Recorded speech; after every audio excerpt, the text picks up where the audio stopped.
জোহার। আশা করি সবাই ভালো আছেন। টানা বৃষ্টির পর গাছগুলোর অবস্থা খুবই খারাপ। টবের নিচে জল জমে ছাদে অনেক শ্যাওলা হয়েছে, আর টবের উপরেও প্রচুর ঘাস জমেছে। সেগুলোকেই আজ পরিষ্কার করব। আপনারা সাথে থাকুন, সম্পূর্ণ ভিডিওটা দেখুন। ভালো লাগলে একটি লাইক অবশ্যই করবেন এবং চ্যানেলটিকে সাবস্ক্রাইব করবেন। এই 3টি নারকেল গাছ প্রায় 2 বছর হয়ে গেল ছাদের উপরে আছে। মাটিতে যেখানে বসানোর কথা ছিল সেখানে জল জমে যাওয়ায় আর বসানো হয়নি। এই বছরের বর্ষা কেটে গেলেই ওগুলোকে বসিয়ে দিতে হবে। বেশি জায়গা না পাওয়ায় গাছগুলো বাড়তেও পারে না। যে গাছটি আমার হাতে এখন আছে ওটা গোলাপের চারা, কিন্তু ভারী মজার ব্যাপার হলো এটা কিন্তু কোনো ফুল দেবে না এখন। সম্পূর্ণটাই অ্যালাডার।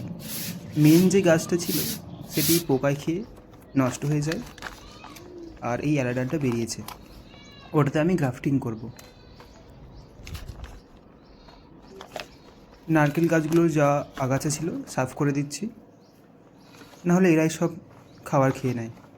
বর্ষার জন্যই টানা প্রায় 10-15 দিন বৃষ্টি হয়েছে, সেই কারণেই এমন অবস্থা, নাহলে এত হতে দিই না, ছাদও পরিষ্কার থাকে। বাড়ির অন্যান্য কাজ, পড়াশোনার চাপের মাঝে বাগানে তেমন সময় দেওয়া হয় না, তাও যতটা চেষ্টা করি গাছগুলোকে পরিষ্কার করে রাখার, ছাদটাও পরিষ্কার থাকে। বর্ষা কেটে গেলেই সেপ্টেম্বর-অক্টোবর পর থেকেই শুরু হবে গোলাপের পরিচর্যা। ততদিন শুধু গাছগুলোকে কিছুটা যত্ন করে রাখা। আপনাদের সাথে আমি শেয়ার করব কীভাবে গোলাপের যত্ন নিতে হয়, আর শীতের আগে কীভাবে গাছগুলোকে প্রুনিং করতে হয়। গোলাপ গাছ করব না বলার পরেও প্রায় 10-12টারও বেশি গোলাপ গাছ হয়ে গেছে, আর বোগেনভিলিয়াও প্রায় 8 থেকে 10টা বিভিন্ন আইডির রেখেছি। চেষ্টা করছি যতটা কম গাছ নেওয়া যায়, কিন্তু নার্সারিতে ভালো কোনো গাছ দেখলে মনকে তো আর কন্ট্রোল করা যায় না, গাছ নিয়ে আসতেই হয়। এখন তো ভয়ও লাগে, এত গাছ ছাদের উপর রাখছি, বাড়ি থেকে বকাও খেতে হয়, তবুও চেষ্টা করি যতটা লুকিয়ে তাড়াতাড়ি গাছগুলোকে ছাদে তুলে নেওয়া যায়। আর গাছের সাথে একবার মিশিয়ে দিলেই তো কোনটা নতুন গাছ কোনটা পুরনো বোঝা যায় না। আমার কাছে যে গাছগুলো আছে সবগুলোই যে কেনা তা নয়, কিছু ফেসবুকের যে মিট বা বন্ধুদের কাছ থেকে নেওয়া গাছও আছে। আমিও সবাইকে গিফট করি, ফেসবুকের পেজগুলোতে বিভিন্ন পোস্ট দিই, সেখান থেকে অনেক বন্ধুরা যোগাযোগ করেন, তাদেরকেও আমি গাছ দিই। এই সময় আমার কাছে কিছু পদ্মের টিউবার আছে, যদি কেউ নিতে চান ফেসবুকে আমাকে নক করবেন, তাহলে আমি আপনাদের সাথে যোগাযোগ করে গাছগুলোকে দিতে পারি। এছাড়াও কে কোন ফেসবুক গ্রুপে আছেন জানাবেন, তাহলে গাছগুলো আমরা এক্সচেঞ্জ করতে পারি, বা যদি আপনি কোনো গাছ চান আমার কাছ থেকে দিতে পারি।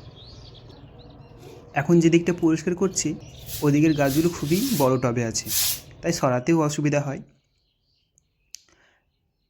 একটা পাখি জাম এনে ফেলেছিল টবে, সেখান থেকেই এই জাম গাছটি হয়েছে, অনেকটা বড় হয়েছে, ভাবছি এবার মাটিতে দিয়ে দেবো।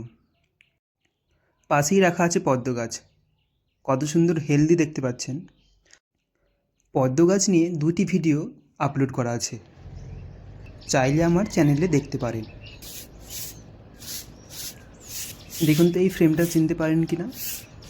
আগের দিনে যে হোয়ার ভিডিও আপলোড করেছিলাম সেখানেই একটা অ্যাডেনিয়াম দেখিয়েছিলাম, আর বাঁদিকে যে গাছগুলো রাখা আছে দেখেছিলেন সেগুলোরই পাতা কেমন হলুদ হয়ে গিয়েছিল, কিন্তু এখন কোনো হলুদ পাতাই নেই, গাছগুলো কত সুন্দর হয়েছে। এখানে যে পলিগুলো আছে গোলাপ, রজনীগন্ধা, জবা রাখা আছে, ওগুলোতেও কেমন ঘাস হয়েছে দেখুন। খুব বেশি দিন না, মাত্র 5 থেকে 7 দিন হয়তো এগুলোকে পরিষ্কার করা হয়নি, তাতে এই অবস্থা। এগুলো হাইব্রিড রজনীগন্ধা, কিন্তু 2 বছর হয়ে যাওয়ার পরও ফুল আসেনি। কী কারণ হতে পারে, যদি কেউ জানেন জানাবেন তো প্লিজ।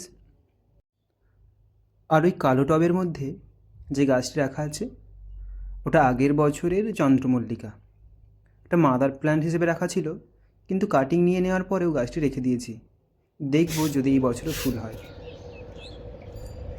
এই দিকটা আমার অ্যাডেনিয়াম থাকে, একটা বেশ মজার শেপ দেখায় দেখুন।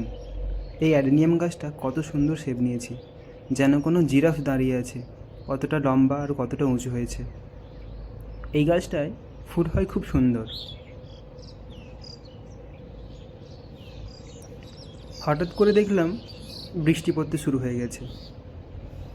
মেঘ তো সকাল থেকেই ছিল, ভাবলাম হয়তো আজকে বৃষ্টি হবে না, কিন্তু টিপ টিপ করে বৃষ্টি পড়া শুরু হলো। কী আর করা যায়, যতটুকু বাকি ছিল তাড়াতাড়ি ঝাড় দিয়ে কাজটাকে শেষ করার চেষ্টা করলাম।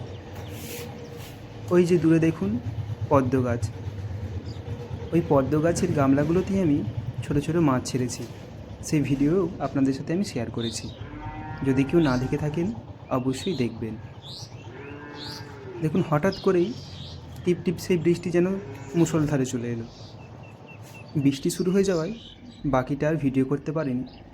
বৃষ্টি থেমে যাওয়ার পর দেখুন কতটা পরিষ্কার হয়েছে।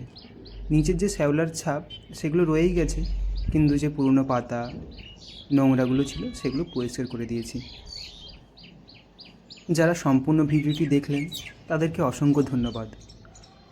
আশা করি পরবর্তী ভিডিওগুলিও আপনারা দেখবেন। সকলে ভালো থাকবেন, সুস্থ থাকবেন।